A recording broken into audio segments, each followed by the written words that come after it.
Hello दोस्तों। हम लोग पिछले वीडियो में इंट्रोडक्शन ऑफ क्वांटम नंबर देखे थे कि क्वांटम नंबर होता क्या है। तो क्वांटम नंबर बताता है किसी एटम के इलेक्ट्रॉनिक के अरेंजमेंट को, मतलब कोई एटम में इलेक्ट्रॉन किस तरह से सिचुएटेड है, कहाँ कहाँ पे अवस्थित है। इसको रिप्रेजेंट करने का मेथड है चारों सेट ऑफ क्वांटम नंबर। पिछले क्लास में हम लोग देखे थे, आप पिछला वीडियो देख ले फिर इस वीडियो को देखें ताकि आपको कॉन्सेप्ट को समझने में आसानी हो। तो आज हम बात करने वाले हैं प्रिंसिपल क्वांटम नंबर के बारे में। तो प्रिंसिपल क्वांटम नंबर को होता क्या है। तो सबसे पहली बात कि प्रिंसिपल क्वांटम नंबर को एन से डिनोट करते हैं, किसी से एन से डिनोट करते हैं। और प्रिंसिपल क्वांटम नंबर की थ्योरी दरअसल बोर मॉडल से आया है। इसको बोर ने दिया था, ठीक है। बोर ने इस थ्योरी को दिया था प्रिंसिपल क्वांटम नंबर के बारे में। अब हम लोग समझते हैं कि प्रिंसिपल क्वांटम नंबर बताता क्या है। तो पिछले वीडियोस में हम लोग देखे थे कि सेल जो होता है, सेल डिवाइड होता है किसमें, सब सेल में, और सब सेल डिवाइड होता है ऑर्बिटल्स में, ठीक है। मतलब कि सेल में कई सब सेल हो सकते हैं और कई एक सेल सब सेल में कई ऑर्बिटल्स हो सकते हैं। कुछ उसी तरीके से जैसे कोई भी एक जिला है तो उसमें कई टाउन्स हो सकते हैं, गांव हो सकते हैं, और कोई टाउन है तो उसमें कई सारे मोहल्ले हो सकते हैं, है ना। उसी तरीके के सेल के अंदर कई सारे सब सेल होते हैं और कई सारे सब सेल में ऑर्बिटल्स होते हैं। तो प्रिंसिपल क्वांटम नंबर जो है उसकी थ्योरी बोर ने दिया था। अब हम लोग समझते हैं कि प्रिंसिपल क्वांटम नंबर है क्या। तो दरअसल प्रिंसिपल क्वांटम नंबर रिप्रेजेंट करता है सेल को। क्या रिप्रेजेंट करता है? रिप्रेजेंट सेल, रिप्रेजेंट सेल, है ना। ये सेल को रिप्रेजेंट करता है। मतलब कि कोई भी एटम है, अब हम लोग पिछले वीडियोस में देखे थे कि एटम होता है उसमें न्यूक्लियस होता है, और न्यूक्लियस में के बाद क्या होता है, सेल होते हैं, है ना। न्यूक्लियस के बाद सेल होते हैं, और न्यूक्लियस के बाहर जो सेल होते हैं, इलेक्ट्रॉन उन्हीं सेल्स में, इलेक्ट्रॉन जो होता है उन्हीं सेल में चक्कर काटता रहता है, उसी सेल में चक्कर काटता रहता है। तो हम लोग कह सकते हैं कि ये जो, इसको हम लोग न्यूक्लियस मान लिए हैं, ये जो पूरा ये क्या है, न्यूक्लियस है। और न्यूक्लियस में प्रोटॉन्स होते हैं और न्यूट्रॉन्स होते हैं, उसके बाहर इलेक्ट्रॉन अपना चक्कर काटते रहता है। तो ये वाला जो है, this is the first cell, इसको हम लोग फर्स्ट सेल बोलते हैं, है ना। ये आपका सेकेंड सेल हो गया, है ना, और ये आपका थर्ड सेल हो गया। तो प्रिंसिपल क्वांटम नंबर जो होता है वो सेल को रिप्रेजेंट करता है। मतलब ये जो है जस्ट न्यूक्लियस के बाहर जो पहला सेल हुआ, सेल हिंदी में इसको कक्षा बोलते हैं, है ना। और सेल का नाम एक ऑर्बिट भी है, सेल को ऑर्बिट भी बोलते हैं, ठीक है। ये दोनों नाम सेल का ही है, सेल को ऑर्बिट भी बोला जाता है। तो अगर हम लोग जो प्रिंसिपल क्वांटम नंबर है उसका वैल्यू n होता है, तो n की वैल्यू कहां से कहां तक लाइज करता है, होता है ना भाई कि किसी चीज की वैल्यू कहां से कहां तक हो सकता है। तो n का वैल्यू जो होता है 1 2, मतलब इंटीजर वैल्यू होता है, और ये इंफिनिटी तक हो सकता है। मतलब किसी एटम में इनफिनाइट नंबर ऑफ सेल हो सकते हैं। ये इमेजिनरी बात है ना। इमेजिनरी का मतलब कि हो सकते हैं लेकिन ऐसा अभी तक एग्जिस्ट नहीं होता, कुछ ना कुछ नंबर होता है। तो n का वैल्यू 1 2 3 4 5 6 आपका होता है। अगर n इक्वल टू 1 है, मतलब कि प्रिंसिपल क्वांटम नंबर की वैल्यू 1 है, तो इसका मतलब ये रिप्रेजेंट कर रहा है फर्स्ट सेल को। ये किसको रिप्रेजेंट कर रहा है? फर्स्ट सेल को रिप्रेजेंट कर रहा है। मतलब कि जो पहला सेल होता है इसको, ये इस पहले सेल के लिए n की वैल्यू क्या हो गया, 1। ये दूसरा सेल है, ये इसके लिए n की वैल्यू कितना हो गया, 2। ये तीसरा सेल है, इसके लिए n की वैल्यू क्या हो गया, 3। उसी तरीके से इसके बाहर और भी सेल हो सकते हैं। अगर ये सेल है तो इसके लिए n की वैल्यू कितनी हो जाएगी, इसके लिए n की वैल्यू कितनी हो जाएगी, 4। ये चौथा सेल है, दिस इज फोर्थ सेल, इसके लिए n की वैल्यू 4 हो जाएगी। मतलब अगर हम बात करें आगे तो हम ऐसे कह सकते हैं यहां पर कि जो n है,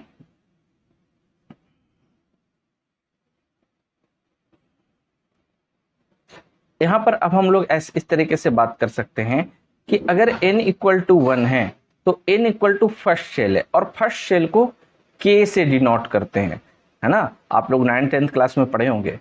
और उसके बाद अगर दूसरा सेल है तो इसको l से डिनोट करते हैं, अगर तीसरा सेल है तो m से डिनोट करते हैं, अगर चौथा सेल है तो इसको n से डिनोट करते हैं, अगर पांचवा सेल है तो o से डिनोट करते हैं, सो ऑन, है ना। मतलब क्या हो गया, इसका मतलब कि कोई भी न्यूक्लियस है उसके बाहर जो सेल होते हैं, अब ये जो है न्यूक्लियस, इसके बाहर ये सेल है, तो this is the first cell, ये आपका पहला सेल है। तो इस पहले सेल को हम लोग k से डिनोट करते हैं, और इसके लिए n की वैल्यू 1 हो जाएगा, है ना। मतलब पहला सेल को, पहले सेल के लिए प्रिंसिपल क्वांटम नंबर की वैल्यू कितनी रहेगी, 1। दूसरे सेल के लिए प्रिंसिपल क्वांटम नंबर का वैल्यू कितना रहेगा, 2। दूसरे सेल के लिए प्रिंसिपल क्वांटम नंबर का वैल्यू कितना रहेगा, दूसरे सेल के लिए प्रिंसिपल क्वांटम नंबर की वैल्यू 2 रहेगी। और इसके लिए ये सेल की जब n का वैल्यू 2 है तो इसको क्या करते हैं, l, ये l है ना। मतलब पहले सेल को k से डिनोट करते हैं, दूसरे सेल को l से डिनोट करते हैं। अगर हम लोग तीसरे सेल की बात करें तो तीसरे सेल को हम लोग किस तरीके से लिख सकते हैं, तो तीसरे सेल को हम लोग इस तरीके से लिख सकते हैं कि k हो गया, उसके बाद नेक्स्ट सेल क्या हो सकता है, नेक्स्ट सेल की वैल्यू m होता है। नेक्स्ट सेल कौन सा हो गया, नेक्स्ट सेल आपका m हो गया, दिस इज द m, है ना। तो n इक्वल टू कितना हो गया, n इक्वल टू कितना हो गया, n इक्वल टू 3 हो गया। तो ये KLM हो गया, दिस इज द m, ये क्या हो गया, m हो गया। अगर हम लोग बात करें तो ये m क्या हो गया, तीसरा सेल, मतलब तीसरे सेल के लिए n की वैल्यू कितनी, 3। तो इसी तरीके से नंबर ऑफ सेल इंक्रीज होता है, न्यूक्लियस के बाहर जाते हैं तो धीरे धीरे नंबर ऑफ सेल बढ़ता है। अगर पहला सेल है तो प्रिंसिपल क्वांटम नंबर की वैल्यू बताओ, 1। अगर दूसरा सेल है तो n की वैल्यू, प्रिंसिपल क्वांटम नंबर की वैल्यू 2। तीसरा सेल है तो प्रिंसिपल क्वांटम नंबर की वैल्यू 3। ये n जो है, ये n किस चीज को रिप्रेजेंट कर रहा है, प्रिंसिपल क्वांटम नंबर को। मतलब अगर हम ये कहें कि छठा सेल है भाई, तो इसके लिए प्रिंसिपल क्वांटम नंबर की वैल्यू कितनी हो जाएगी, तो 6। इसका मतलब है कि n की वैल्यू कहां से कहां तक होती है, 1 से लेके इंफिनिटी तक। मतलब फर्स्ट मतलब पहला सेल, दूसरा मतलब दूसरा सेल, और उसको रोमन लेटर में KLMN से ये हम लोग डिनोट करते हैं। मतलब पहले सेल को K से, दूसरे सेल को L से, तीसरे सेल को M से। अब हम लोग और कुछ बात करेंगे, ये तो हम लोग जो नॉर्मल प्रिंसिपल क्वांटम नंबर के बारे में बात कर लिए। अब प्रिंसिपल क्वांटम नंबर से रिलेटेड कुछ इसकी प्रॉपर्टीज को डिस्कस करते हैं। अब एक बात और, जैसे जैसे हम लोग न्यूक्लियस से दूर जाते हैं, जैसे जैसे हम लोग क्या करते हैं, न्यूक्लियस से दूर जाते हैं, है ना, जैसे जैसे न्यूक्लियस से दूर जाते हैं, मतलब कि नंबर ऑफ सेल इंक्रीज होता है, तो साइज भी देखो क्या हो रहा है, बढ़ रहा है ना। साइज भी क्या हो रहा है, बढ़ रहा है। देख रहे हो आप लोग, सेल इंक्रीज हो रहा है तो साइज एटम का बढ़ रहा है ना। तो यहां पर हम लोग कह सकते हैं कि size is directly proportional to n, size of an atom is directly proportional to क्या, n। मतलब जैसे जैसे n का वैल्यू बढ़ रहा है, प्रिंसिपल क्वांटम नंबर का वैल्यू बढ़ रहा है, वैसे वैसे नंबर ऑफ सेल देख रहे हो इंक्रीज हो रहा है। ये पहला सेल है, ये दूसरा सेल है, ये तीसरा सेल है, तो n की वैल्यू इंक्रीज होगी। अगर चौथा सेल होगा तो यहां कुछ होगा, तो साइज बढ़ता है। मतलब कि n का वैल्यू बढ़ता है तो साइज भी बढ़ता है। दूसरी बात कि n जो प्रिंसिपल क्वांटम नंबर है, साइज बढ़ेगा तो ऑर्बिटल का, सब सेल का साइज भी अलग अलग होगा। तो साइज ऑफ ऑर्बिटल, है ना, साइज ऑफ ऑर्बिटल, हालांकि हम लोग ऑर्बिटल को पहले जो पढ़ चुके हो क्वांटम नंबर वो रिलेट कर पाओगे इस बात को, जो नहीं पढ़े हो तो अभी यहां पर लिख लो। फिर से हम जब प्रिंसिपल क्वांटम, जो हम एजमुथल क्वांटम नंबर पढ़ाएंगे जिसमें ऑर्बिटल्स की बात करेंगे, वहां पर हम इस बात को फिर से डिस्कस करेंगे कि size of orbital, size of orbital, size of orbital depend on value of n। मतलब n क्या है, प्रिंसिपल क्वांटम नंबर। मतलब साइज ऑफ ऑर्बिटल जो है वो डिपेंड करता है वैल्यू ऑफ n का। इसका सिंपल एग्जांपल हम लोग समझते हैं। अब आप लोग ध्यान रखिएगा, आगे हम हालांकि डिस्कस करेंगे। इस ऑर्बिटल का साइज स्फेरिकल होता है। मान लिया जाए ये 2s का साइज है। ये जो आप जो देख रहे हो, ये जो हम लोगों ने ब्लू कलर का ड्रा कर रहा हूं, ये जो ब्लू कलर का आप जो देख रहे हो, ये साइज क्या हो गया s ऑर्बिटल की गोल, है ना। और ये मान लो फिर ये 3s हो गया, ये क्या हो गया 3s। अब देखोगे 3s है, दोनों यहां पर s और ऑर्बिटल है और यहां पर भी ये क्या है s ऑर्बिटल है ना। लेकिन ये दोनों स्फेरिकल शेप का होता है। आप लोगों को पता होना चाहिए कि जो s ऑर्बिटल होता है उसका साइज स्फेरिकल होता है, गोला। हम तो यहाँ पर अभी गोला ड्रा नहीं कर सकते, सर्किल फॉर्म में दिख रहा होगा, लेकिन वो गोला होता है। अब ये जो गोला होता है, तो जैसे जैसे प्रिंसिपल क्वांटम नंबर की वैल्यू बढ़ता है वैसे वैसे ऑर्बिटल का साइज भी बढ़ता है ना। मतलब 2s और 3s में 3s का साइज ज्यादा बड़ा होगा, ठीक है। मतलब कि ऑर्बिटल का साइज, और अब s ऑर्बिटल है तो कोई भी s ऑर्बिटल रहेगा उसका साइज स्फेरिकल होगा। लेकिन अगर 2s है, मतलब दूसरे सेल का s ऑर्बिटल है ना, तो उसका साइज छोटा रहेगा। तीसरे सेल का s ऑर्बिटल है तो उसका साइज बड़ा होगा। इसका मतलब ये है कि जैसे जैसे प्रिंसिपल क्वांटम नंबर की वैल्यू इंक्रीज होती है वैसे वैसे साइज ऑफ ऑर्बिटल्स भी क्या होता है, बढ़ता है।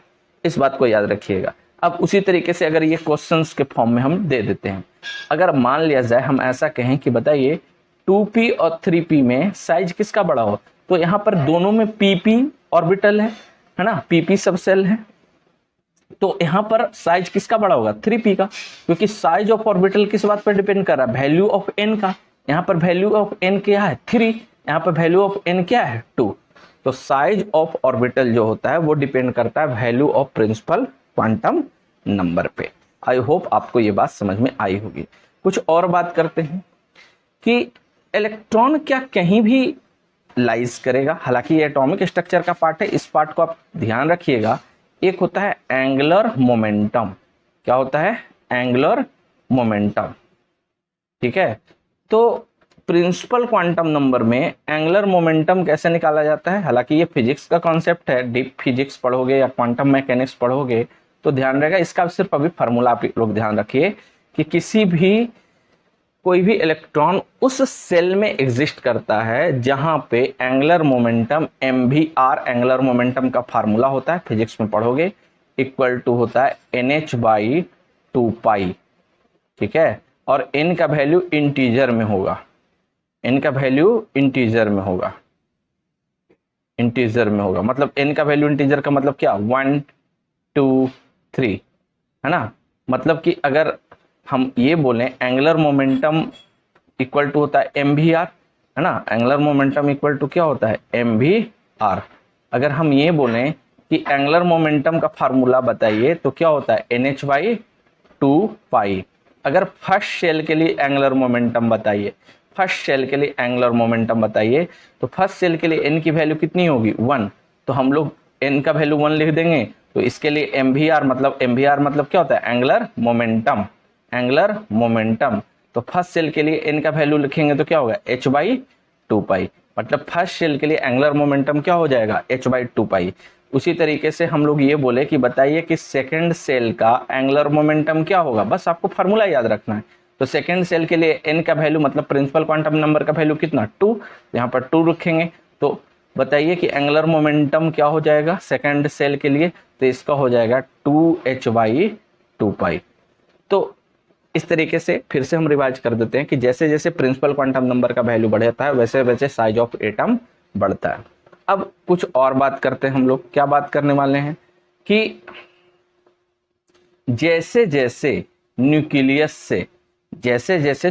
से दूर जाते हैं, मतलब सेल इंक्रीज होता है, जैसे जैसे न्यूक्लियस से हम लोग दूर जाते हैं तो सेल क्या होता है इंक्रीज होता है। ये सेल इंक्रीज हो रहा है, साइज ऑफ सेल इंक्रीज हो रहा है, वैसे वैसे एनर्जी बढ़ता है इलेक्ट्रॉन का। मतलब कि यहां पर अगर इलेक्ट्रॉन है फर्स्ट सेल में, है ना, अगर इलेक्ट्रॉन फर्स्ट सेल में है, ध्यान दीजिएगा, अगर इलेक्ट्रॉन फर्स्ट सेल में है ना, तो इसका एनर्जी कम रहेगा कंपेयर टू जो इलेक्ट्रॉन सेकंड सेल में होगा, और जो थर्ड सेल में होगा उसका एनर्जी और ज्यादा रहेगा, है ना। मतलब कि जैसे जैसे हम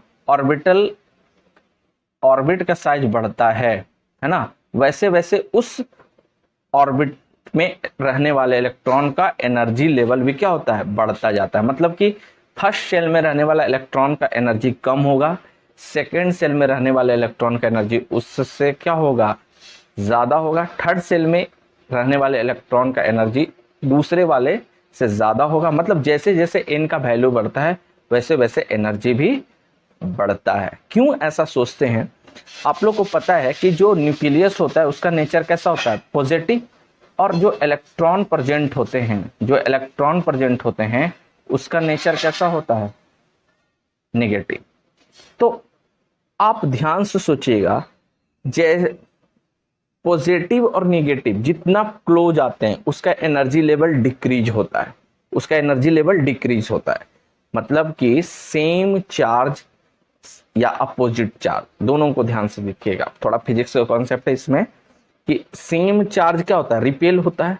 तो सेम चार्ज अगर रिपेल हो रहा है तो अपना कोई भी सिस्टम क्या करता है, अपने को स्टेबल करना चाहता है। तो कोई भी सिस्टम अपने को स्टेबल करना चाहता है, कोई सिस्टम स्टेबल तभी होता है जब उसका एनर्जी कमता है ना। तो यहाँ पर पॉजिटिव और नेगेटिव है, वो जितना पास रहेगा उसका उतना एनर्जी घटेगा। तो यहाँ पर पॉजिटिव है और इलेक्ट्रॉन धीरे धीरे दूर जा रहा है। मतलब मान लो पहला सेल में, फिर दूसरे सेल में, फिर तीसरे सेल में, तो यहाँ पर जो इलेक्ट्रॉन है इसमें इसका दूरी कम है। और अगर हम लोग ये बात करें, ये पहला सेल है, इसमें इलेक्ट्रॉन है और पॉजिटिव चार्ज न्यूक्लियस का होता है, इसका दूरी कम है। फिर यहाँ से इलेक्ट्रॉन है तो इसका दूरी ज्यादा है, फिर यहाँ से इलेक्ट्रॉन है अगर तो इसका दूरी और ज्यादा है। मतलब अपोजिट चार्ज को हम दूर कर रहे हैं, वो रहना कहाँ चाहता है, पास। तो जब पास रहना चाहता है तो वहां पर एनर्जी क्या होता है, घटता है, तभी तो वो स्टेबल है, तभी तो पास होना चाहता है। और इसको दूर करते जा रहे हैं तो वहां पर एनर्जी होता है, बढ़ता जाता है। और बढ़ता जा रहा था मतलब स्टेबिलिटी थोड़ा घटता है ना। तो इस बात को ध्यान रखिएगा कि जो जैसे जैसे नंबर ऑफ सेल इंक्रीज होता है वैसे वैसे एनर्जी बढ़ता है। ये मेनली कॉन्सेप्ट आपके प्रिंसिपल क्वांटम नंबर के थे। आई होप आपको ये वीडियो अच्छा लगा हो, इसे 2-3 बार जरूर देखें। कोई डाउट हो तो आप मुझे टेलीग्राम चैनल PRB केमिस्ट्री पे पूछ सकते हैं। धन्यवाद।